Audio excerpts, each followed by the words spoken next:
So I'm reading to speak much better because I'm not able to articulate my thoughts in much better way. So this is me reading for 15 minutes straight. Uh, yeah, so let's start doing it. So the book that I'm currently reading is Mindset. So let's do it.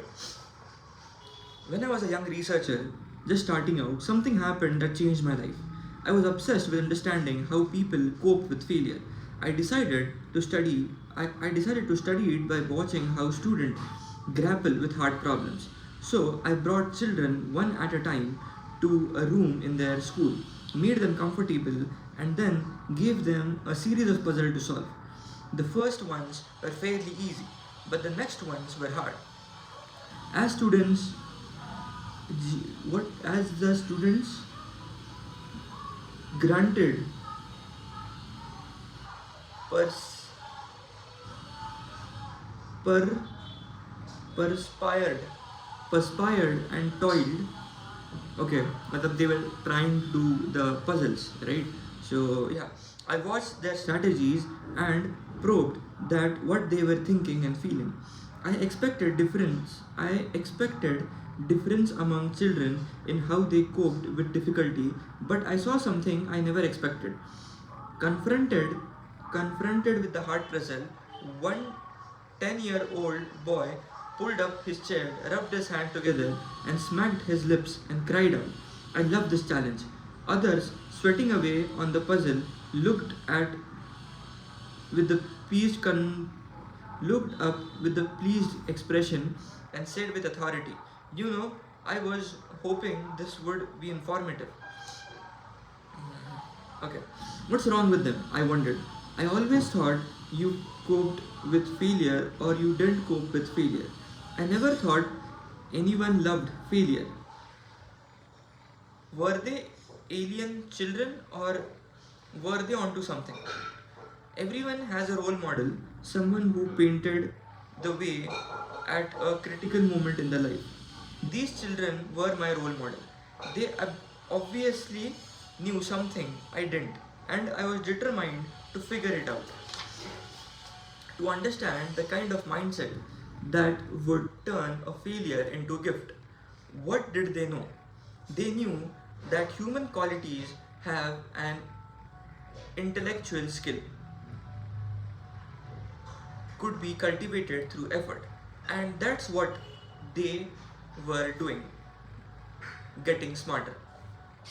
Not only weren't not only weren't they discouraged by failures, they didn't even think they were failing. They thought they were learning.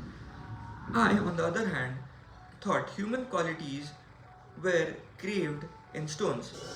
You were smart or you weren't. A failure meant you weren't. It was that simple. If you could arrange success and avoid failures at all costs, you could stay smart. Struggles, mistakes, perseverance were not just part of this picture. Whether human qualities are things that can be cultivated or things that are carved in stones is an old issue. What these benefits mean for you is a new one.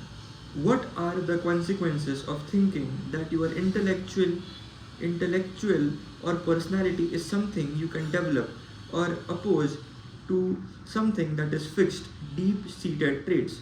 Let's first look in on a age-old, fear-based debate about human nature and then return to the question of what these beliefs mean to you. Why do people differ? Since the dawn of time, people have thought differently, acted differently, and fared differently with each other. I was guaranteed that someone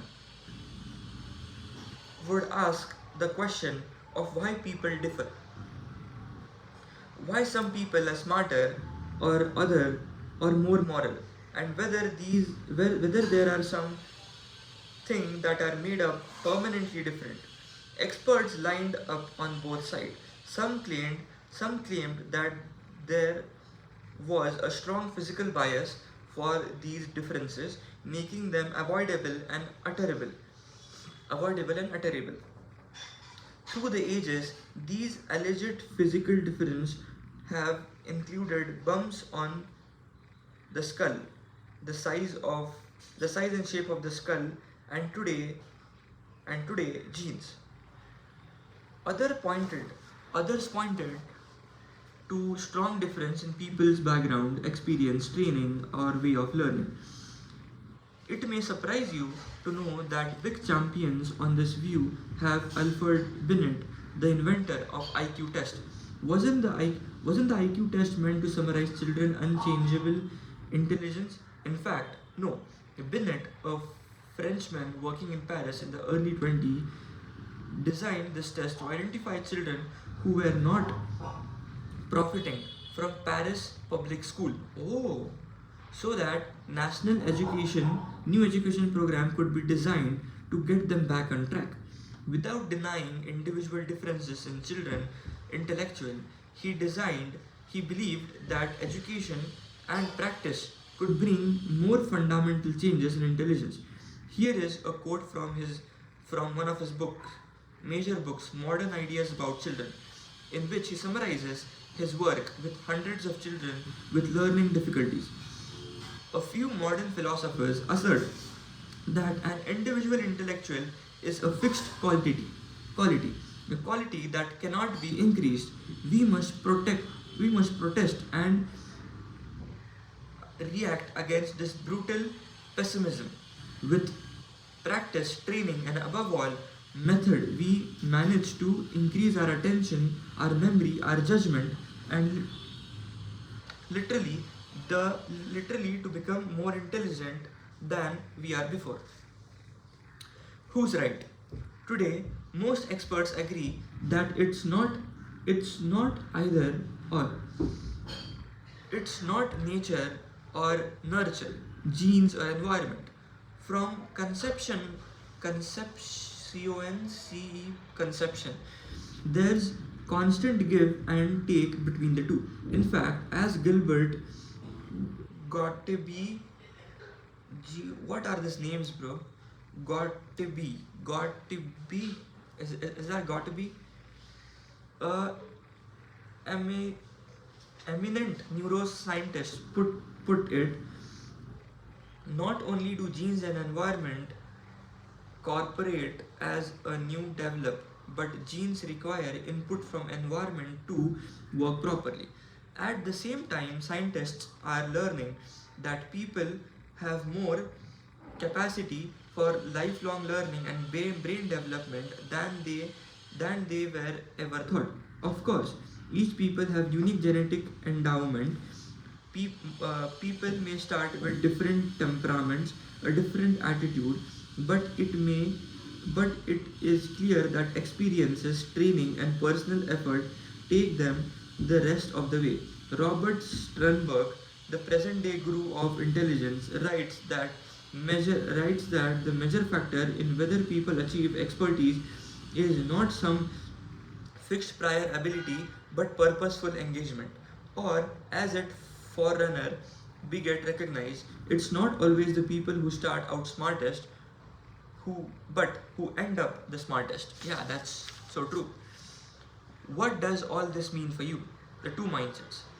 It's one thing to have pundits spouting their opinion about scientific issues. It's other thing to understand how these views apply to you. For 20 century, for 20 years, my research have shown that view that that the view you adopt for yourself profoundly affect the way you lead your life. It can determine whether you become a person you want to be and whether you accomplish the values you have.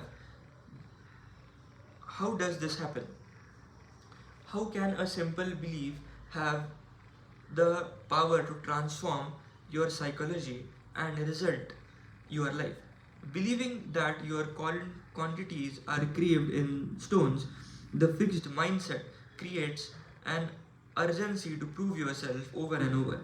If you have if you have only a certain amount of intelligence, a certain personality, and a certain moral character, well, then you'd better prove that you have a healthy dose of them. It simply wouldn't do to look or feel deficient in these most basic characteristics?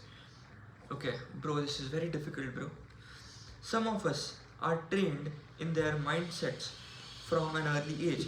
Even as a child, I was focused on being smart, but the fixed mindset was really stamped in by Mrs. Wilson, my sixth grade teacher.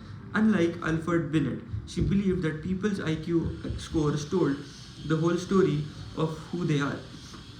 We were seated around the room in IQ order, and only the highest IQ student could be trusted to carry the flags.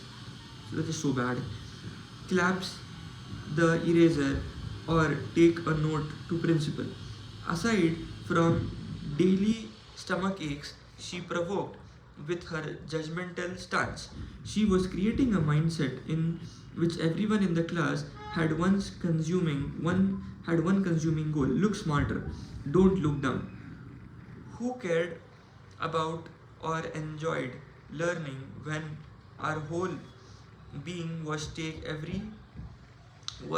every time she gave us a test and called on us in class? I have seen so many people with this one consuming goal for provoking themselves, proving themselves in classroom, in their careers, in their relationship, every situation for a confirmation of their intelligence, personality, and character. Every situation is evaluated. Will I succeed? Will I look smart or dumb? Will I be accepted or rejected? Will I feel like a winner or a loser? But doesn't a society value intelligence, personality, and character? Isn't it normal to want this trait? Yes, but there's another mindset in which these traits are not simply hand you are dealt and you have to live with, but what am I reading, bro? Always trying to convince yourself and others that you have royal flush when you secretly worried it it's a pair of tens. In this mindset, the hand you have dealt in just a starting point for development. This growth mindset is based on a belief that your basic qualities are things you can cultivate through your effort. Although many people may differ in every in what is this English, bro? Although many although people may differ in every which way in their initial talents and aptitudes, interests, and temperaments.